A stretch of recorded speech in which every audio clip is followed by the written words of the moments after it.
ফাঁসির মঞ্চে গেয়ে গেল যারা জীবনের জয়গান, ফাঁসির মঞ্চে গেয়ে গেল যারা জীবনের জয়গান, আসি অনেককে দাঁড়িয়েছে তারা দিবে কোন বলিদান। এই ভারতবর্ষকে এখানের দাসত্বের শৃঙ্খল থেকে আমাদেরকে স্বাধীন করার জন্য আমাদের যে সমস্ত মুরব্বীরা ফাঁসির মঞ্চকে চুনা দিয়ে দিয়ে এই দুনিয়ার থেকে শাহাদাত বরণ করেছেন, তাদের রূহ, তাদের জীবন্ত আত্মা আমাদের পিছনে দাঁড়িয়ে দেখছে, আমরা তাদের আমানতে করতেছি। আলহামদুলিল্লাহ ওয়া কাফা ওয়া সালামুন আলা ইবাদিহিল্লাযীনা ইসতাফা। আউযু বিল্লাহি মিনাশ শাইতানির রাজীম। বিসমিল্লাহির রাহমানির রাহিম। اليوم أكملت لكم دينكم وأتممت عليكم نعمتي ورضيت لكم الإسلام دينا. صدق الله مولانا العظيم. قال النبي আমার সবাইকে আপনি 10 মিনিট দিবেন, আমার সবাইকে 10 মিনিট। قال النبي صلى الله عليه وسلم سيكون في أمتي كذابون ثلاثون كلهم يزعم أنه نبي وأنا خاتم النبيين لا نبي بعدي أو كما قال عليه الصلاة والسلام. পরম শ্রদ্ধাভাজন আজকের এই ঐতিহাসিক জনসমাবেশের সভাপতি সাহেব, দারুল উলুম বাসকান্দির শেখুল জামিয়া, আমার পীর মুর্শিদ, উত্তর ভারতের মহামান্য আমির শরীয়ত হযরত সাহেবজাদা মাহতারাম, মঞ্চে উপবিষ্ট আসাম রাজ্যের জমিয়ত উলামার সম্মানিত সভাপতি, দারুল উলুম দেওবন্দ এবং দারুল উলুম বাসকান্দির মজলিসে শুরার অন্যতম সদস্য হযরত মাওলানা বদরুদ্দিন আজমল কাসিমি সাহেব, অন্যান্য বরেণ্য ব্যক্তিবর্গ, সবাই এখানে সম্মানিত ব্যক্তি, সবার নাম দিতে গেলে সময় নষ্ট হবে। বিশেষ করে আমিও সম্বোধন করতে চাইছি আজকের এই সভায়, এই মঞ্চে আমার সৌভাগ্যবশত আমার 2-3 জন সম্মানিত আসাদিয়া উস্তাদ মাহতারম এখানে তশরিফ ফরমা আছেন, যাদের জুতোর ধুলার বরকতে আজকে এই মহাসমাবেশে আমাকে দুটো বাক্য বলার সুযোগটা আল্লাহ রাব্বুল ইজ্জত দিয়েছেন। ওনাদের কাছে আমি দোয়া চাইব, বিশেষ করে আমার পীর মুর্শিদ যে বিষয়টা সম্পর্কে আমাকে বলার জন্য আদেশ দিয়েছেন, সে সম্পর্কে আমি যেন উপযুক্ত কথাগুলো বলতে পারি তার জন্য দোয়া প্রার্থনা করব। মঞ্চে আজকের এই সভায় উপস্থিত সম্মানিত সুধীমণ্ডলী এবং বিশেষ করে এই মঞ্চে ওই সমস্ত আমার প্রিয় ছাত্রবন্ধু যারা আজকের বুখারী খতমের দোয়া করে দেশ, সমাজ, জাতি এবং মিল্লতের প্রতি এক বড় দায়িত্ব নিজের কাঁধে নিয়ে এখান থেকে যাবেন, তাদেরও আমি বিশেষ করে দৃষ্টি আকর্ষণ করতে চাই। হযরত আমাকে যে বিষয়টা সম্পর্কে বলতে আদেশ করেছেন, সেই বিষয়ের পটভূমি হিসাবে আমি 2-3 মিনিটের মধ্যে কিছু কথা বলতে চাইব। আর সেই কথাগুলো হয়েছে দারুল উলুম বাসকান্দিকে কেন্দ্র করে। 31 মার্চ 1864 সালে দারুল উলুম দেওবন্দের ভিত্তি রাখা হয়েছিল। আর সেই ভিত্তি রেখেছিলেন আল্লাহ পাক রব্বুল ইজ্জতের 5 জন প্রিয় বান্দা, হযরত মাওলানা কাসিম নানাতবী রহমাতুল্লাহ আলাইহি, মাওলানা ফজলুর রহমান উসমানী, সৈয়দ আবিদ হুসাইন, মাহতাব আলী, জুলফিকার আলী দেওবন্দ।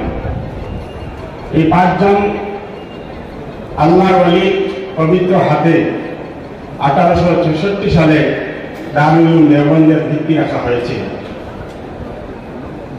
দারুল উলুম বাসকান্দির ঠিক প্রতিষ্ঠা সাল এই মুহূর্তে আমার স্মরণে নেই, কিন্তু যতটা আমার মনে পড়ে বা যতটা আমি মুরব্বীদের কাছে শুনেছি, এই এলাকার একজন বিশিষ্ট আল্লাহর ওলি ছিলেন হাজী আকবর আলী সাহেব নাম।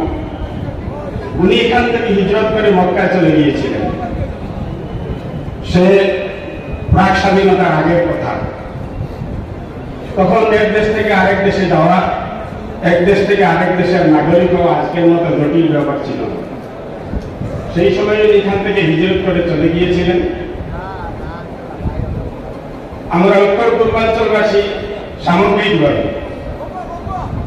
তার মধ্যে বিশেষ করে আসামবাসী, তার মধ্যে বরাকবাসী, আর তার মধ্যে বাঁশকান্দি এলাকার লোক।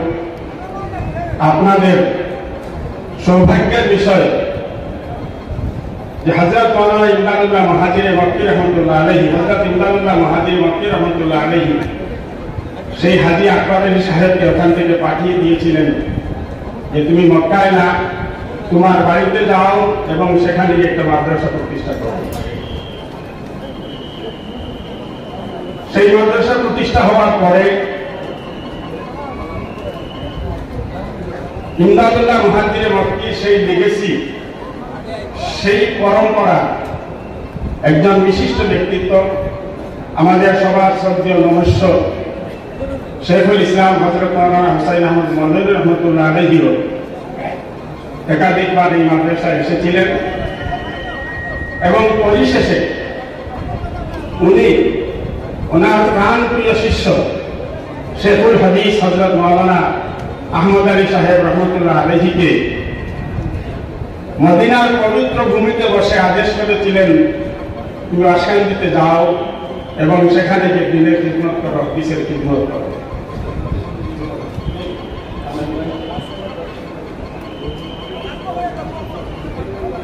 সেই হিসাবে 1954 সালে 1954 হযরত মাওলানা আহমদ আলী সাহেব রহমতুল্লাহ আলাইহি এখানে এসেছিলেন।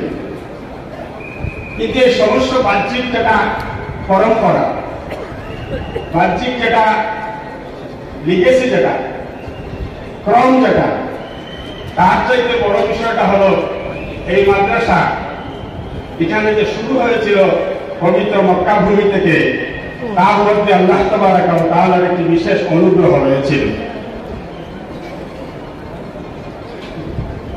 তো তার একটা প্রমাণ আমি আপনাদের সম্মুখে এই মুহূর্তে ব্যক্ত করতে চাইছি, যেটা মনে করতেছে আমার। আমি যখন দারুল উলুম বাঁশকান্দিতে পড়তাম, তদানীন্তন দারুল উলুম বাঁশকান্দির মুফতি আজম হযরত মাওলানা বশির আহমদ রহমতুল্লাহ আলাইহি, আল্লাহর পেয়ারা হয়ে গেছে, যিনি মুজাহিদ ছিলেন, উনি একদিন কথা প্রসঙ্গে বললেন, আমরা আরো কয়েকজন ছাত্র ছিলাম, যে হযরত শেখুল ইসলাম মদনী রহমতুল্লাহ আলাইহি কোন জায়গার সফর থেকে আসছেন। দারুল উলুমের ছাত্ররা হযরত রহমতুল্লাহ আলাইহিকে ইস্তেকবাল করার জন্য দেওবন্দের স্টেশনে যাচ্ছিলেন। ওই সময় হযরত মাওলানা আহমদ আলী সাহেব রহমতুল্লাহ আলাইহি, তখন তিনি দারুল দেওবন্দের ছাত্র, উনি একটা রিক্সা নিয়েছেন স্টেশনে যাওয়ার জন্য। সামনে মাওলানা মুফতি বশির আহমদ, উনিও তখন দারুল দেওবন্দের ছাত্র, তখন মুফতি হননি। আহমদ আলী সাহেব তখন শেখুল হাদিস হননি। মুফতি বশির আহমদ সেই দারুলের ছাত্রকে রিক্সায় বসিয়ে মাওলানা আহমদ আলী সাহেব বলছিলেন, মৌলানা সাহেব আল্লাহ বা দেশকে এখন বড় মাদ্রাসা করতাম। এই কথাটা হযরত মাওলানা আহমদ আলী সাহেব রহমতুল্লাহ আলাইহি মাওলানা হওয়ার আগে, শেখুল হাদিস হওয়ার পূর্বে, শেখুল ইসলাম মদনী রহমতুল্লাহ আলাইহির খলিফা হওয়ার পূর্বেই বলেছিলেন যে মাওলানা সাহেব স্মরণ রাখবেন, খেয়াল রাখবেন, দেশে গিয়ে একটা বড় মাদ্রাসা করবেন। মুফতি বশির আহমদ সাহেব রহমতুল্লাহ আলাইহি বলছিলেন, আহমদ আলী সাহেব যখন এই কথাটা বলছিলেন, তখন আমি ভাবছিলাম যে আহমদ আলী সাহেব একজন ছাত্র, ওনার নানারিকটা উনি ব্যক্ত করেছেন, সেটা কোনদিন হবে আর কোনদিন হবে কিনা সে কথা আমার স্বপ্নের মতো মনে ছিল না। কিন্তু মাওলানা আহমদ আলী সাহেব যেদিন আমাকে বাঁশকান্দি থেকে খবর পাঠিয়েছিলেন, বশির আহমদ সাহেব আপনি দারুল উলুম বাঁশকান্দিতে আসুন, এখানে দারুল ইফতার শুরু করা হবে এবং এই দারুল ইফতার সদর মুফতি হিসাবে আপনাকে প্রয়োজন। মাওলানা বশির আহমদ সাহেব রহমতুল্লাহ আলাইহি তখন বলছিলেন যে তখন আমি বুঝতে পেরেছিলাম যে মাওলানা আহমদ আলী সাহেব দারুল উলুম দেওবন্দের ছাত্র হিসাবে যে স্বপ্ন দেখেছিলেন, সেই স্বপ্ন আজকে বাস্তবে রূপায়িত হতে চলেছে। আর সেই কথাটা যে আমাকে বলেছিলেন খেয়াল রাখবে, সেই খেয়ালের দিকটা আজকে এসেছে। এই জন্য আমি দারুল উলুম বাঁশকান্দিতে এসে হাজির হয়েছিলাম। এই হলো দারুল উলুম বাঁশকান্দির আল্লাহ তাবারাক ওয়া তাআলার রহমত এবং সুদৃষ্টি সাথে আধ্যাত্মিক এবং রুহানি সম্পর্ক। আমি মাঝখানে বলেছিলাম যে সমস্ত উত্তর পূর্বাঞ্চল থেকে শুরু করে বাঁশকান্দি এলাকার আমরা যারা জনগণ, সৌভাগ্যবান জনগণ আপনারা যারা এখানে আছেন, এই মঞ্চে আছেন, মঞ্চের বাইরে আছেন, দূরের থেকে আমার কথা শুনছেন বা শুনছেন না, আপনাদেরকে একটা কথা মনে রাখতে হবে, সমস্ত উত্তর পূর্বাঞ্চলের মধ্যে কোন ভাগ্যবান লোকের তালিকা যদি তৈরি হয়, সূচিপত্র যদি তৈরি হয়, সেখানে বাসকান্দিবাসীর নাম সবার আগে আসবে। আমার খুব ভালো করে মনে আছে, আমি যখন দারুল বাসকান্দিতে পড়তাম, ওই বিল্ডিং তখন সেখানে পুরানা ঘর ছিল, এই ঘরের সম্মুখে ছোট্ট একটা স্টেপ বানানো হয়েছিল। তখন কেন্দ্রীয় রাজ্যিক মন্ত্রী নিহাল রঞ্জন লস্কর সাহেব এসেছিলেন, হযরত শেখ সাহেব রহমতুল্লাহ আলাইহি ওনাকে এখানে একটা মিটিং করেছিলেন। বক্তৃতা কি হয়েছিল কিচ্ছু মনে নেই, ছোট ছিলাম, কিন্তু একটা কথা মনে আছে, নিহাল রঞ্জন লস্কর সাহেব বলছিলেন যে কেন্দ্রীয় মন্ত্রী হিসাবে বিশ্বের বিভিন্ন দেশে যাই, মানুষ যখন জিজ্ঞেস করে আপনার বাড়ি কোথায়, আমি যখন বলি আমার বাড়ি ইন্ডিয়ার আসামে, তখন মানুষ জিজ্ঞেস করে আপনি আসামের একটু বাসকান্দিকে জানেন, আপনার বাড়ি বাসকান্দির কাছে, মৌলানা আহমদ আলী সাহেবকে আপনি কি জানেন? নিহাল রঞ্জন লস্কর সাহেব কেন্দ্রীয় মন্ত্রী বলছিলেন, তখন দৌড়ে আমার মাথাটা উঁচু হয়ে যায় যে ভারত থেকে 1000 কিলোমিটার দেশের একটা লোক আমার দেশের একটা মাদ্রাসা এবং সেই মাদ্রাসার একজন মৌলানা সাহেবকে জানে, আর সেই পরিচয় আমাকে পরিচয় করতে চায়। এই জন্য সম্মানিত সুধীমণ্ডলী, যারা বাসকান্দি এলাকার লোক, আমি ব্যক্তিগতভাবে বাইরের দেশে যাওয়ার খুব সুযোগ হয়নি। ভারতবর্ষের বিভিন্ন রাজ্যে সমস্ত বছরে ঘুরে বেড়াই। আসামের নাম শুনলে অনেকে জিজ্ঞেস করে মৌলানা আহমদ আলী সাহেব জানতেন, যখন বলি একটা সাকিব হোক, তো ওনাদের একটা আলাদা দৃষ্টি একটা ভাষাতে পড়ে আর ভাষাকে সাকিব নিয়ে এই সৌভাগ্যটা দারুল বাসকান্দি, এই বাসকান্দি এলাকার মানুষের হয়েছে। আজকে আসামের আজকের এই কোঠারি প্রথমে শরীর হওয়ার জন্য সুন্দর মানকাচর থেকে এখান থেকে প্রায় 100 কিলোমিটার থেকে বাসে যাত্রা এখানে এসেছে, কত ঘন্টা জার্নি করেছে, আবার কত ঘন্টা জার্নি করে তার বাড়িতে যাবে। আপনারা এই মধ্যে বাড়ি থেকে পায়ে হেঁটে জমি নিতে সেখানে মজলায় শরীর হয়েছেন। শুধু সাধারণ মানুষ না, আমার দুজন অতি বিশ্বস্ত গুরুত্বপূর্ণ সহকর্মী, যারা তন্দিমা মাদারিসে কলমিয়ার পরীক্ষার জন্য মাঠে ঘুরে বেড়াতে আসতে পারেনি, আজকে সকালবেলা আমাকে ফোন করেছে, হযরত বাসকান্দির পবিত্র বুখারী খতমের অনুষ্ঠানে যেতে পারিনি, আপনি গিয়েছেন রাতে আমাদের স্মরণ রাখবেন। বাসকান্দির মানুষকে সেই দুর্ভাগ্যের কথা ভুললে চলবে না। কিন্তু বন্ধুগণ, আমাদেরকে মনে রাখতে হবে,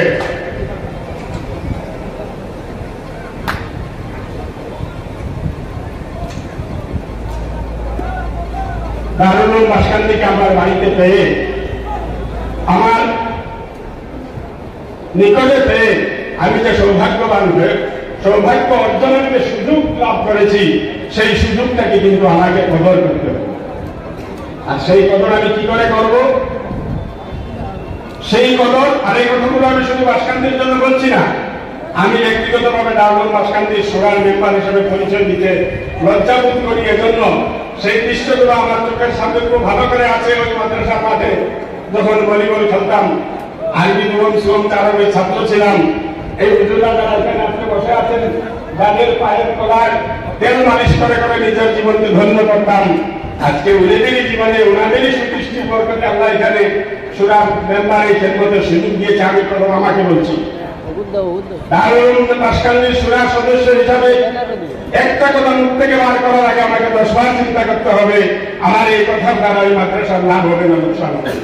আমি যে কথাটা বলতে চাইছি, সেই কথার মধ্যে আমার ব্যক্তিগত কোনো স্বার্থ রয়েছে না দারুলের স্বার্থ রয়েছে।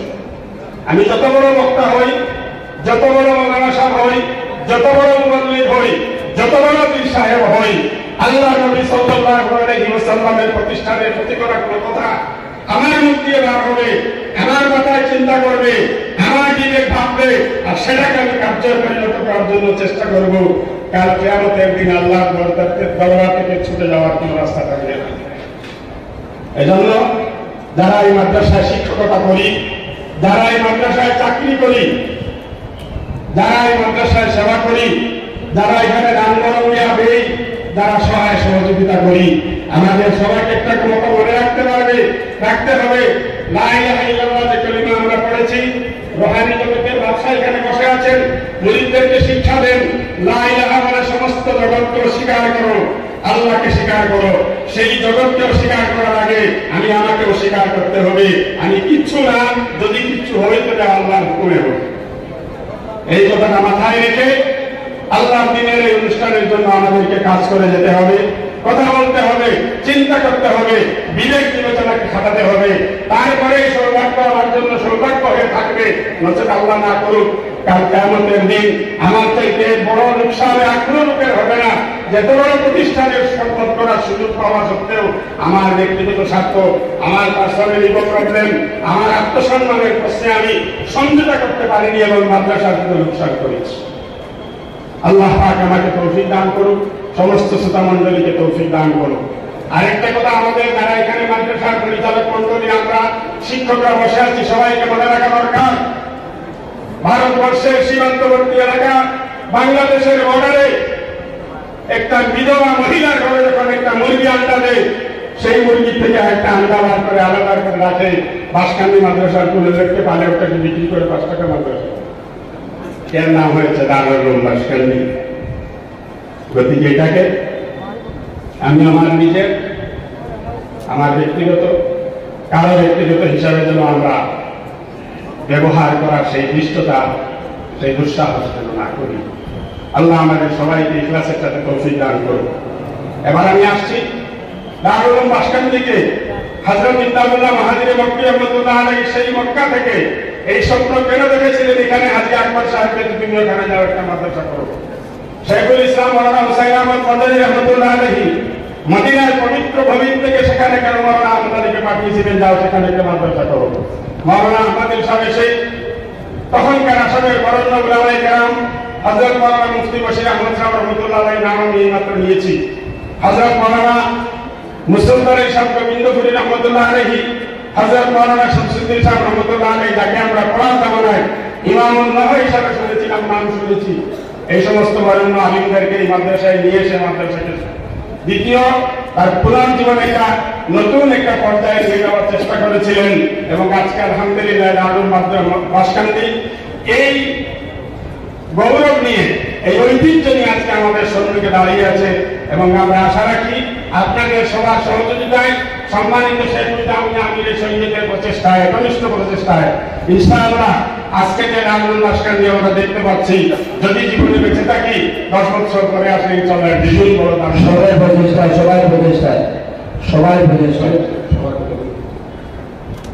সবাই মিলে আমরা এই জায়গায় নিয়ে যাবো ইনশাআল্লাহ। কিন্তু প্রশ্নটা হয়েছে মাওলানা হুসাইন আহমদ মাদানী আহমদ আলী মাহাদিরে মক্কি হাজী আকবর আলী সাহেবকে বলেছিলেন যে বাঁশকান্দি লোক, মাওলানা শাইখুল ইসলাম হুসাইন আহমদ মাদানী আহমদ আলী সাহেবকে আসামের অন্য কোনো জায়গায় দিতে পারতেন না? নিশ্চয় জায়গা ছিল, কিন্তু তার কারণ ছিল, সেই কারণটা আমি স্পষ্টভাবে আপনাদের সম্মুখে এই মুহূর্তে না বলে যদি একটা কথা বলছি, আজকে থেকে কয়েক বছর আগে আমি একটা জিরিবামের দিকে কোনো একটা বিশেষ কাজে নিয়েছিলাম। আসার পরে ওখান থেকে নিয়ে বাঁশকান্দি পাওয়ার 2 কিলোমিটার আগ পর্যন্ত রাস্তার দুপাশে যে শিক্ষা প্রতিষ্ঠানগুলো দেখেছি, সেই শিক্ষা প্রতিষ্ঠানগুলো দেখার পরে আমার মন আমাকে সেটা সাক্ষী দিয়েছিল যে শাইখুল ইসলাম মাদানী রহমাতুল্লাহ আলাইহি সমস্ত আসামকে ছেড়ে, আসামের প্রাণ কেন্দ্র গৌহাটিকে ছেড়ে মাওলানা আহমদ আলী সাহেবকে এখানে কেন পাঠিয়েছিলেন এবং এই মাদ্রাসা এখানে কেন? হযরত শাইখুল ইসলাম রহমাতুল্লাহ আলাইহি তার সেই ইমানি প্রতিষ্ঠিতে দেখেছিলেন যে অধিক থেকে একটা ইবতিদারের বন্যা, ইবতিদারের সুনামি এক সময় এইভাবে আসতে পারে, সেই সুনামিকে আটকাবার জন্য দারুল উলুম বাঁশকান্দির মধ্যে একটা মাথাও যদি এখানে খাড়া করা না হয়, তো সমস্ত আসাম কিন্তু সমস্ত উত্তর পূর্বাঞ্চল এই সুনামির বন্যা ভাসিয়ে থাকে। সম্মানিত বন্ধুগণ, এই ফিতনা থেকে একটা ফিতনার কথা হযরত যেটা বলেছেন, কাদিয়ানিয়তের ফিতনা আসাম তথা সমস্ত ভারতবর্ষে নয়, সমস্ত দুনিয়াতে বিভিন্ন সময় ইসলামের খেলাফ, মুসলমানদের বিরুদ্ধে বিভিন্ন রকমের পরিস্থিতি, বিভিন্ন রকমের ফিতনার আবির্ভাব হয়েছে।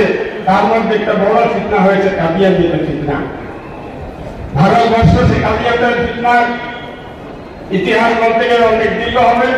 আমি শুধু ছাত্র বন্ধুদের জন্য বলছি, ভারতবর্ষ স্বাধীন হওয়ার আগে স্বাধীনতা সংগ্রাম যখন চলে, 1857 সালে যে মহাবিদ্রোহ হয়েছিল, যে মহাবিদ্রোহের সময় ভারতবর্ষের সমস্ত ধর্মের মানুষ একত্রিত হয়ে ভারতবর্ষের বিভিন্ন প্রান্তে ইংরেজদের বিরুদ্ধে যে প্রাচীর দাঁড়িয়েছিলেন, সৃষ্টি করেছিলেন, সেখানে ইংরেজরা জয়ী হয়েছিল বটে, কিন্তু তারা বুঝতে পেরেছিল আমরা যদি এই অভিযানকে আমরা যদি এই গতিকে রোধ করতে না পারি তবে ভারতবর্ষে আমাদের শাসন বেশি দিন টিকে থাকতে পারবে না।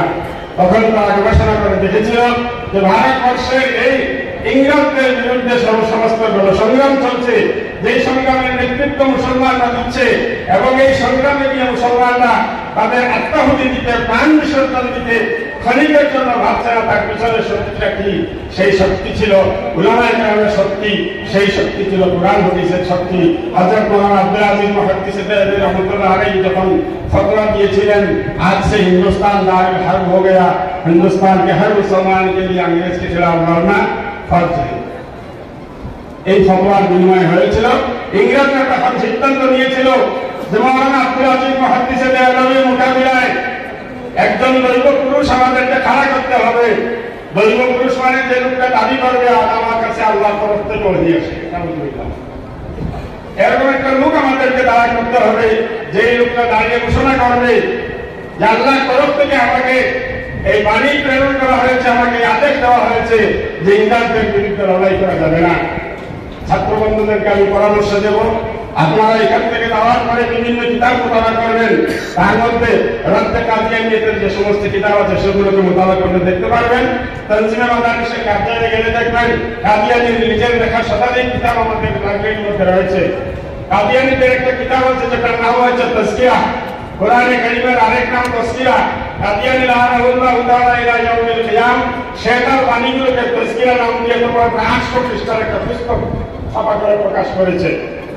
আর এই তাজকিরার প্রথম পৃষ্ঠার মধ্যে, কভারের ভিতরে পৃষ্ঠার মধ্যে লেখা আছে ওহী মুকদ্দাস, অর্থাৎ তার কাছে আল্লাহর তরফ থেকে যে সমস্ত দৈববাণী, পবিত্র দৈববাণী নাউজুবিল্লাহ এসেছিল সেসব। সেই তাজকিরার মধ্যে সে এক জায়গায় লিখেছে যে আমাকে আল্লাহ তাবারক ওয়া তাআলা জানিয়েছেন নাউজুবিল্লাহ যে ইংরেজের শাসন হয়েছে ভারতবর্ষের মুসলমানের জন্য আল্লাহের করুণা এবং রহমত, সুতরাং এদের বিরুদ্ধে লড়াই করা যায় না, লড়াই করা যাবে না। এই ফতোয়াটাই হয়েছিল কাদিয়ানি ফিতনার মূল কেন্দ্রবিন্দু, যার জন্য ইংরেজরা তাকে দাঁড় করিয়েছিল, তাকে খাড়া করিয়েছিল। আজকে ইংরেজরা এই দেশ থেকে চলে গেছে, মির্জা কাদিয়ানি রাহমাতুল্লাহ তাআলা ইলা ইয়াউমিল কিয়াম দুনিয়া থেকে চলে গেছে, কিন্তু তার শিষ্যরা এখনো আছেন যারা অবিভক্ত ভারতবর্ষের পাঞ্জাব রাজ্যে ছিল। ভারতবর্ষ যখন দ্বিখণ্ডিত হয়েছে তখন তারা পার্শ্ববর্তী দেশের পাঞ্জাবে চলে গেছে। পার্শ্ববর্তী দেশ এবং সমস্ত পৃথিবী মুসলমানদের ঐক্যবদ্ধ অভিযানে মোকাবিলায় তারা এখানে ঠিকানা থাকতে পারে। লন্ডনকে তাদের এখন হেড অফিস করেছে এবং সেখান থেকে সমস্ত পৃথিবীতে কাদিয়ানি ফিতনা ফেলায়। যে কাদিয়ানিরা মানুষকে সহজ করে একটা কথা বোঝাবার চেষ্টা করে যে মুসলমানদের মধ্যে যেভাবে 4টা মযহব রয়েছে, দেওবন্দি, বেরেলভি ইত্যাদি রয়েছে, সেভাবে আমরা আহমদী মুসলমান, গতিকে তোমরা আমাদের সাথে আসো। কিন্তু পরবর্তী তারা যে কথাটা বলে সেটা হয়েছে লা ইলাহা ইল্লাল্লাহ মুহাম্মাদুর রাসূলুল্লাহ, মুহাম্মদ সাল্লাল্লাহু আলাইহি সাল্লাম যেভাবে আল্লাহর নবী, গোলাম আহমদ কাদিয়ানি তারা গোলাম আহমদ রাসূলুল্লাহ বলেন নাউজুবিল্লাহ, সেও এরকম নবী। গতিকে শুধু মুহাম্মদ রাসূলের উপর ঈমান আনলে শেষ হবে না, গোলাম আহমদ কাদিয়ানিকেও যদি কেউ নবী বলে বিশ্বাস না করে সেও কাফির হয়ে যাবে, তারও ঈমান থাকবে না। এই কথাগুলো আমার না, এই কথাগুলো হয়েছে কাদিয়ানিদের নিজস্ব কিতাবের লেখা কথা। সময় সংক্ষিপ্ত গতিকে আমি বক্তব্যকে বেশি দীর্ঘ করতে চাইছি না। আমরা সবাই মিলে দোয়া করা দরকার। হযরত আমিরে শরীয়ত দামাত বারাকাতুহুম আজকের থেকে প্রায় 1 বছর আগে কাদিয়ানিদের বিরুদ্ধে একটা বিশেষ অভিযান হাতে নিয়েছেন। আমাকে খুব শক্ত করে হুকুম করেছেন তোমাকে এই অভিযানে আমার সাথে থাকতে হবে। আমরা আরো সঙ্গী সাথীরা হয়েছি। আমি একদিন ভাবলাম যে কাদিয়ানিদের দেশ থেকে মরে গেছে, শেষ হয়ে গেছে, এখন এই অভিযানের কি প্রয়োজন? সেটা আমার মনে প্রশ্ন ছিল। কিন্তু ফার্সির একটা কথা আছে না, দারুণের সাথে গুজর বিলা গুজর। 2 মাস খানিক আগে পরে আমি শুনতে পেলাম ডিব্রুগড়ের মতো শহরে একটা 5 স্টার হোটেলে কাদিয়ানির একটা ফ্লোর সম্পূর্ণ ভাড়া নিয়ে সেখানে তারা কার্যালয় করে অফিস করে আবার নতুন করে একটা নতুন রূপ দিয়ে কাদিয়ানিদের অভিযান তারা এই দেশে শুরু করেছে। এই জন্য এই ফিতনার থেকে অগ্রসর করেছেন। এই ফিতনার মোকাবিলা যদি আমরা করতে না পারি, এই সমস্ত দিনই যত কাজ আমরা করতেছি, বক্তব্য, মাদ্রাসা, মসজিদ, তাবলীগ, খানকা, কোনো কিছুই আমাদের কাজে লাগবে না। কারণ খতমে নবুয়তের আকীদা নবী সাল্লাল্লাহু আলাইহি সাল্লামের আকীদা যদি মানুষের মুসলমানের অন্তরে থাকে না, তবে তার ঈমান থাকবে না। এই জন্য এই কাজগুলো করে কি হবে? এই জন্য হযরত আহমদ বরকাতুহ একটা বিশেষ অভিযান নিয়েছেন, যেখানে যেখানে ব্রহ্মপুত্র বেলিতে ওনার সফর হয়েছে সব জায়গায় উনি সমস্ত বিষয়ে আলোচনা করেছেন। আজকের এই মহাসভায় মহাজনসমাবেশে বরাক তথা ব্রহ্মপুত্র বেলির বিভিন্ন এলাকার জিম্মাদার ব্যক্তিত্বরা এখানে এসেছেন। অনেক বিশিষ্ট উলামায়ে কেরামেরা এসেছেন, যারা স্টেজে আসতে পারেনি, নিচে বসে আছেন।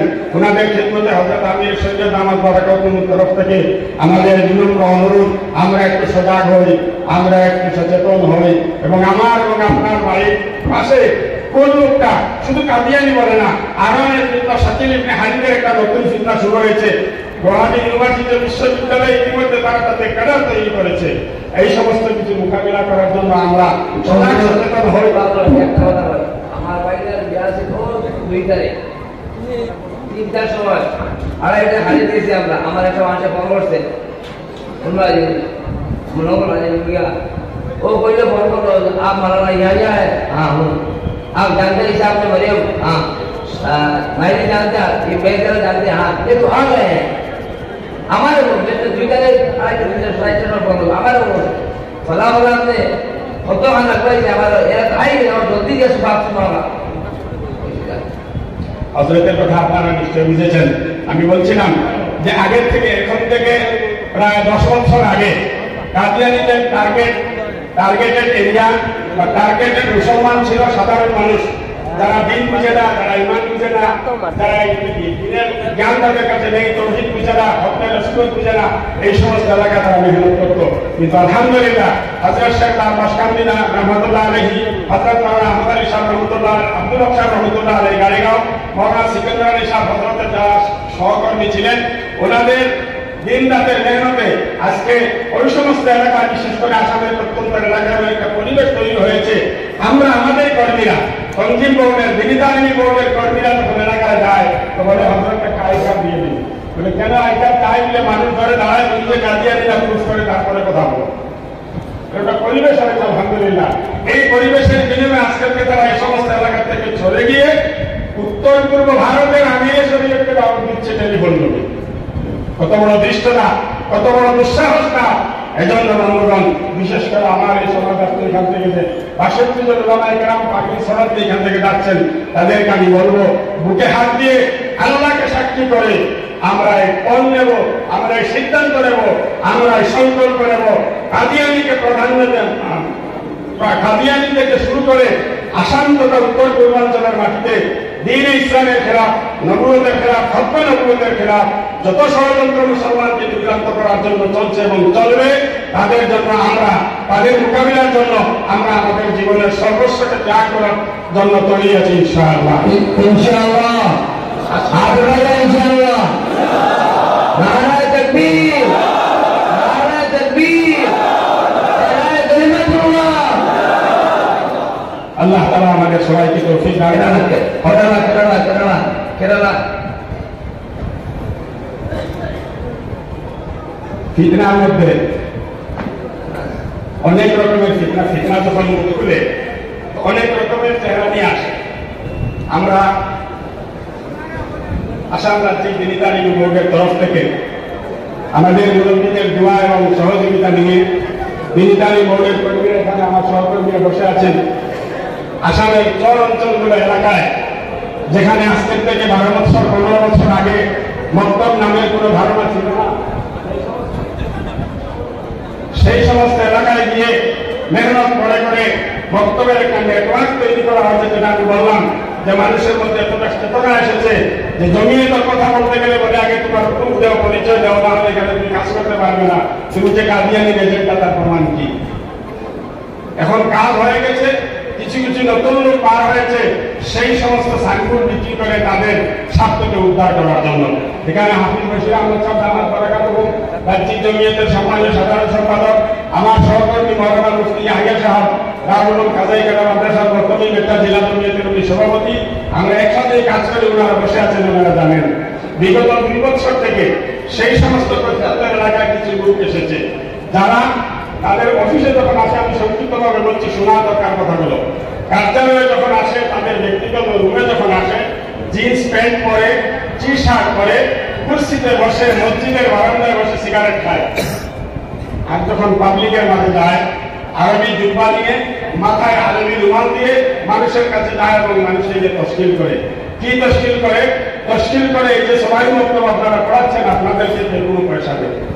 আমাদের মুরব্বী হযরত শাইখুল রহমাতুল্লাহ আলাইহি সবাই বক্তব্যের অভিযান ভারতবর্ষে শুরু করার সময় বলেছিলেন, সেই ইতিহাস বলতে গেলে অনেক কথা বলেছিলেন, ভারতবর্ষের মুসলমান শুনে রাখো, তোমরা যদি চাও তোমাদের ভবিষ্যৎ প্রজন্ম ঈমান এবং ইসলামের উপরে টিকে থাক, তবে তোমাদের পেটের অনুদানের একটা অংশ বার করে তোমরা তোমাদের প্রত্যেকের বাড়িতে কোরআনের তালিমের ব্যবস্থা করতে হবে। আমাদের মুরব্বী আমাদেরকে শিক্ষা দিয়েছেন, মক্তব শিক্ষার জন্য কারো কাছ থেকে কোনো অনুদান দেওয়া যাবে না। যেই গ্রামে মক্তব হবে সেই গ্রামের লোক তাদের কষ্টের উপার্জিত পয়সা দিয়ে মক্তবের শিক্ষকের দরমা দেবে এবং তারা তাদের বাচ্চাদেরকে পড়াবে। এই হচ্ছে আমাদের বুজুর্গানীদের শিক্ষা আমাদের প্রতি, এবং সেই আদেশের উপরে সেই নীতির উপরে চলে আলহামদুলিল্লাহ আজকে সমস্ত আসামের ৯,৬৬৬টা মক্তব দিনীদার নবীর সাথে সংযুক্ত হয়ে কাজ করতেছে।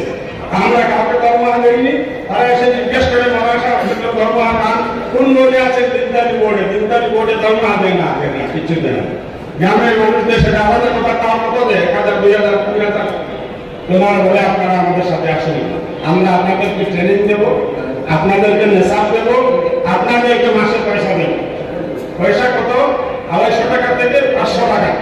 ৫০টা বক্তব্যের একটা অর্গানাইজার, তার দরমা ৮,০০০, শিক্ষকের দরমা মাসে ৫০০। এই জিনিসগুলো আপনাদেরকে আমরা দেবো, প্রোভাইড করবো, আপনারা আমাদের সাথে আসেন। কিছু ভুলাওয়ালা মানুষ কিছু বুঝে না, তাদের সাথে শরীক হয়ে যান। এই সম্পর্কে আমাদের যেটা বক্তব্য আসামের বিভিন্ন জায়গায় আমরা বলেছি, আজকে বলছি, কালকেও বলবো, আমরা দিনের যে সমস্ত কাজ করতেছি, বক্তব্য করি, মাদ্রাসা করি, খালকা করি, যা দিনের কাজ করি, সেই সমস্ত দিনের কাজের একটা আধ্যাত্মিক লিগেসি রয়েছে। যেভাবে আমরা এনআরসিতে আমাদের বংশে লিখেছি, বংশক্রম আমরা দিয়েছি, ওইভাবে আমাদের একটা রুহানি লিগেসি রয়েছে। সেই রুহানি লিগেসি হযরত মাওলানা আহমদ শাহ রহমাতুল্লাহ আলাইহি আর ওনার যারা হযরত শাইখুল ইসলাম রহমাতুল্লাহ আলাইহি যে সমস্ত খলিফা ছিলেন, তাদের সম্পর্ক হয়ে হযরত শাহ ওলিউল্লাহ মুহাদ্দিসে দেহলভী পর্যন্ত গিয়ে পৌঁছেছে, যিনি ভারতবর্ষের মাটিতে প্রথম হাদিসের ইলম নিয়ে এসেছিলেন। এই হচ্ছে আমাদের লিগেসি। আজকে প্রশ্ন হলো আমাদের সেই সমস্ত বন্ধুর কাছে যারা মাসে ২৫০ টাকা, ৫০০ টাকা দুটো কিতাবের জন্য লিগেসি পরিবর্তন করে তাদের সাথে যাচ্ছ, তারা হায়াম, মকরু, তনজিহ কিছু আমরা বলবো না।